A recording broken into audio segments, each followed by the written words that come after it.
Il a toujours aimé enseigner et les gens qui venaient à son cours, qui venaient l'écouter, étaient un petit peu différents parce que c'était pas des cours qui servaient pour entrer à l'ENA.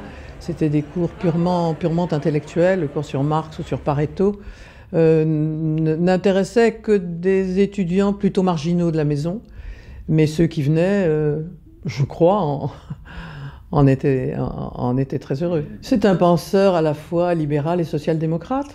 Il essayait de conjuguer le libéralisme politique et la social-démocratie, c'est-à-dire une certaine redistribution des richesses en fonction de la justice sociale et des besoins des individus. Je pense m'inscrire dans le même jugement, mais par définition, j'ai une expérience historique qui n'est pas la même. Les années 70 ont été, pour ceux qui ne célébraient pas le passage de l'ombre à la lumière grâce à la Révolution, ont été très durs et ça n'a pas été très facile.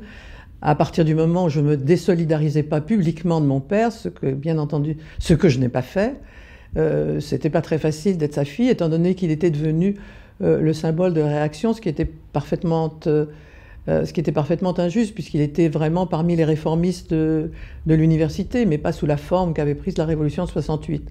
Et donc ces années ont été un petit peu difficiles.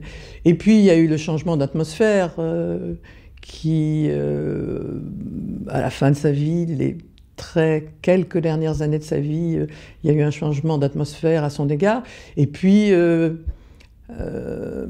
par définition, j'ai développé mes travaux. Je n'étais plus une débutante, j'étais plus une jeune chercheuse. Et donc, sans revendiquer à aucun moment ma affiliation, mes travaux m'ont fait reconnaître pour ce que j'étais, c'est-à-dire un chercheur honnête et sérieux, je crois. Les alumni.